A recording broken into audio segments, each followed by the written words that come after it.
Hello everyone dear students, how are you all of you? So let's begin our chapter number 7 in English grammar and our chapter name is comparisons. Comparison का मतलब होता है तुलना करना, यानी कि जब हम दो चीज़ों के बीच में कंपैरिजन करते हैं, तुलना करते हैं, तो ये लेसन भी उसी के बारे में है। इंट्रोडक्शन से शुरुआत करेंगे अपने लेसन की। Welcome to the chapter on comparisons. आपका कंपैरिजंस लेसन में स्वागत है। In this chapter we will learn how to make comparison using word like bigger, smaller, taller and shorter by adding ER to show things that are different in size. तो चलिए आज हम इस lesson में सीखने जा रहे हैं कंपैरिजन हम कैसे करेंगे, किस चीज़ का कंपैरिजन करेंगे। हम जो भी वर्ड्स होते हैं हमारे बिगर, स्मॉलर और टॉलर, शॉर्टर, इन शब्दों में हम ER ऐड करने के बाद में कैसे हम कंपैरिजन कर सकते हैं दो चीज़ों के बाद में, और हम ये बता सकते हैं कि चीज़ें किस तरीके से अलग होती हैं साइज़ में, हाइट में, और भी दूसरी क्वालिटी में चीज़ें एक दूसरे से कैसे अलग होती हैं वो भी हम सीखेंगे।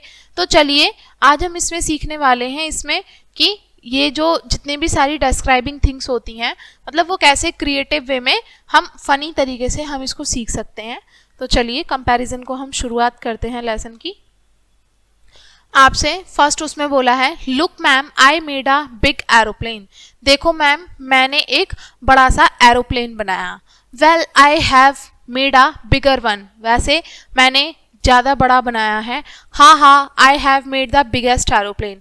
हाँ हाँ मैंने तो सबसे बड़ा एरोप्लेन बनाया है। ऊपर जो आप शब्द देख रहे हो ना, बिग, बिगर, बिगेस्ट, ठीक है, तीन शब्द आपने देखे यहाँ पे, और ये तीनों ही क्या है, हमारे कंपैरिजन वाले वर्ड्स हैं। इससे हमें पता चलता है कि दो तीन चीज़ों के बीच में कंपैरिजन हो रहा है, तुलना हो रही है।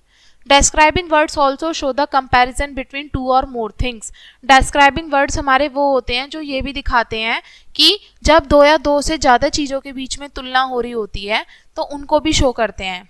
अब इसमें हम साथ में ER और EST भी लगा सकते हैं जो हमारा मेन वर्ड होता है उसमें। जैसे कि यहाँ पे बिग जो था हमारा मेन वर्ड था, उसमें कंपैरिजन हमें दो से ज़्यादा चीज़ों के बारे में हो रही थी ना, तो हम उसमें ER लगा सकते हैं, EST भी लगा सकते हैं। यही आपको इसमें बताया है। जैसे कि स्मॉल, स्मॉलर का क्या बन जाएगा, स्मॉलर, ठीक है, थिक का थिकर, शॉर्ट का shorter, young younger, tall taller, sweet sweeter. आप देख रहे हो हमने सब में इसमें ER ऐड कर दिया है, ठीक है। इस तरीके से हमें पता चल रहा है कि कंपैरिजन हो रहा है।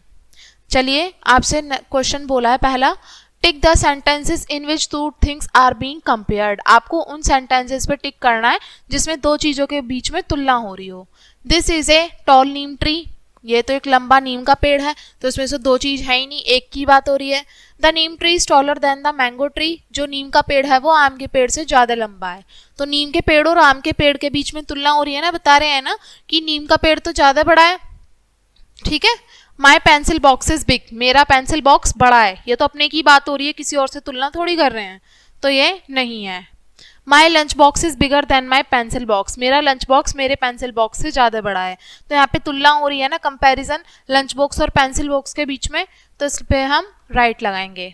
The green skirt is long. जो हरी स्कर्ट है वो लंबी है, एक के ही बारे में बात हो रही है। The blue skirt is longer than the green skirt. जो ब्लू स्कर्ट है वो ग्रीन स्कर्ट से ज़्यादा लंबी है। ये हाँ, इसमें दो चीज़ों का कंपैरिजन हो रहा है, ठीक है। यही क्वेश्चन में बोला था। नेक्स्ट हम आगे पढ़ेंगे। Underline the describing word in the following passage. ये आपको पैसेज दिया है, इसमें आपको डिस्क्राइबिंग वर्ड को अंडरलाइन करना है। Ravi and Ishan are good friend with Rinku and Avesh. यानी कि रवि और ईशान अच्छे फ्रेंड हैं रिंकू और अवेश के साथ में, ठीक है। तो इसमें डिस्क्राइबिंग वर्ड क्या होगा, good friend. Rinku and Avesh are tall boys. Rinku और अवेश कैसे हैं, टॉल बॉयज हैं। They play basketball with Ravi and Ishan often.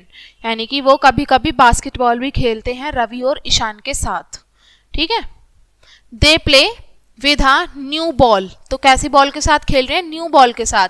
कैसे ग्राउंड में, बड़े ग्राउंड में, near a big railway station. Avesh plays better, ठीक है, then the others. Ravi is the best of all. Rinku's brother Mukesh can run the fastest. He is also the thinest.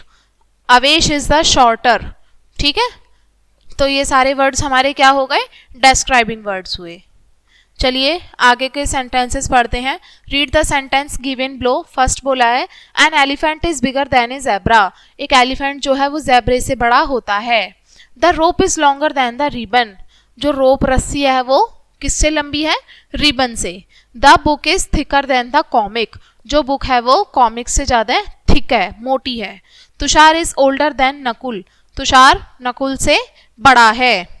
ठीक है, तो comparison हो रहा है ना, आप देख रहे हो यहाँ पे इसमें सब में ER लगा हुआ है मेन वर्ड के साथ में।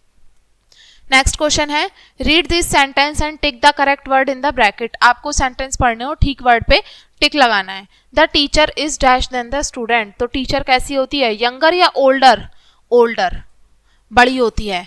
हर्षित इज टॉलर या शॉर्टर देन विशाल, हर्षित कैसा है विशाल से, टॉलर है शॉर्टर है, तो ऑफ कोर्स टॉलर है, लंबा है।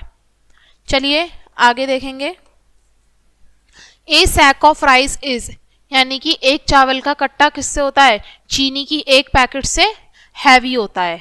टॉम इज, टॉम कैसा है, जेरी से बड़ा है। सचिन इज, सचिन कैसा है, फैटर या थिनर है, अदनान से, ऑफ कोर्स फैटर है। ठीक है। द स्नेक इज, स्नेक कैसा है, कैटरपिलर से, ऑफ कोर्स लॉन्ग है, स्नेक तो लॉन्ग ही होता है। द फाइल इज थिकर या थिनर देन द कॉमिक, जो फाइल है वो कैसी है, कॉमिक से, थिकर है या थिनर है। कॉमिक तो ये है और फाइल हमारी ये है, तो इसमें थिनर आएगा। तो the butterfly is more beautiful या beautiful than a caterpillar is, तो जो बटरफ्लाई है वो कैटरपिलर से मोर ब्यूटीफुल है। ठीक है, चलिए आगे पढ़ते हैं। Next question, fill in the blank with the correct form of word given in the bracket. आपको ब्रैकेट में कुछ वर्ड दिए हैं, इनको आपको ठीक फॉर्म करके लिखना है। A giraffe is dash than a camel, जो जिराफ होता है वो कैमल से कैसा होता है, जिराफ कैमल से टॉलर होता है, तो हम यहाँ लिखेंगे taller. A mountain is higher, HIGHER, higher. A butterflies is smaller then a sparrow, butterfly कैसी होती है, छोटी होती है स्पैरो से। An elephant has bigger ears then of zebra, यानी कि एलिफेंट के बड़े कान होते हैं ज़ेब्रा के मुकाबले। आगे चलिए, ये हमारा लास्ट क्वेश्चन था इस लेसन का। तो बच्चों ये था हमारा लेसन कंपैरिजन। मैं आशा करती हूँ कि आपको ये लेसन समझ में आ गया होगा। कंपैरिजन मतलब यानी कि जो दो शब्दों के बीच में, जब दो चीज़ों के बीच में तुलना होती है, तो जब हम उस जो हमारा मेन वर्ड दिया होता है उसके साथ में हम ER या ES ऐड कर देते हैं, तो वो कंपैरिजन हो जाता है, दो चीज़ों के बीच में तुलना हो जाती है। तो इस लेसन में हमने यही सब जाना था। इस वीडियो को हम यहीं पे एंड करेंगे इसी लेसन के साथ में। And thanks for watching this video.